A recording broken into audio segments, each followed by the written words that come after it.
Service Committee. I want to say a few things quickly. First, I want to thank Willow and Audrey and everybody who got this thing organized 3 weeks ago and got it organized again, and Willow's mom and everybody else. So great, thanks for doing that. And to do it again, were you going to pass around a sign-up sheet?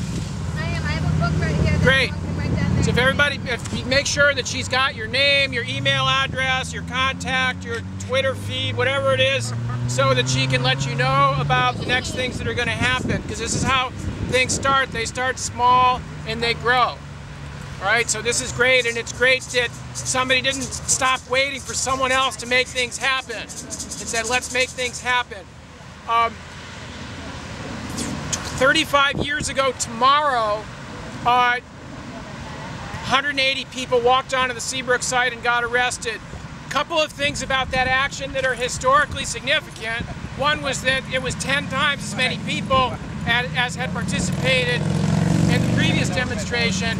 But the other was that the organizers of that demonstration asked the American Friends Service Committee to organize nonviolence training workshops for those people. And they organized themselves into small groups of people that they called affinity groups, which was a great, flexible way, that small scale, human scale way for people to develop relationships with a small group of people that could do their planning together, that could support each other, and that could function in a process of democratic decision making and lend a tremendous amount of discipline to a mass action. This was historically very important because that model continued through the Seabrook protests over the next couple of years as they grew. It got picked up by anti-nuclear and other social movement organizations all over the country. And it continues to be my guess is that if there turns out to be demonstrations in Washington this year in October on the 10th anniversary of the Afghanistan invasion, I bet they're going to have affinity groups and nonviolence training and a similar type of structure than what we saw get started at Seabrook right here 35 years ago. So think about that. Some aspects of it, the power of nonviolent action obviously has a lot to do with what Doug described as shutting down the nuclear industry, but it has power that goes well beyond that. The second thing I wanted to mention is that a couple weeks ago, they had their annual commemoration of the atomic bombing of Hiroshima in Japan.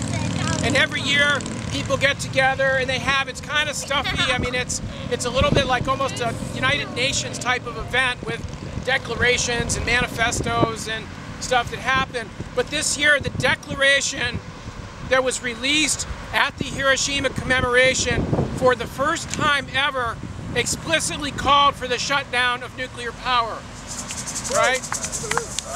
This is sad that things have come to this because of Fukushima, but this is a significant step forward for the Japanese anti-nuclear movement, which has always been a little bit not so sure about what they thought about nuclear power, as they focus on saying no more Hiroshimas, no more Nagasaki's, no more nuclear weapons. Now they're saying no more Hiroshimas, no more Nagasaki's, no more Fukushimas. And this idea is also spreading around the world. The United States, as often is the case, is a bit behind, so it's up to us to make that change. I want to reinforce Doug's points about Vermont Yankee, a very significant struggle that's going on there. And what's interesting at this point is that at this point, the movement to shut down the reactor when its license ends next spring actually has the active participation of the governor and the state government. So this is a very interesting situation. The company, with support from the NRC, wants to keep it going, right? A week from today in Norwich, Vermont, there's going to be an organizing meeting to plan a nonviolent action campaign to shut down the Vermont Yankee reactor next March if the company insists on keeping it going beyond the time when its license expires. And we can look to groups like Safe and Green and the Vermont Yankee Decommissioning Alliance and the Citizens Action Network and others in Vermont to let us know how that comes out. but they are going to want our support for that process. And in fact, we're having a training of nonviolent trainers is going to go on in October, because some of us have been doing this since Seabrook days. Some of us have gotten skills that are a little rusty.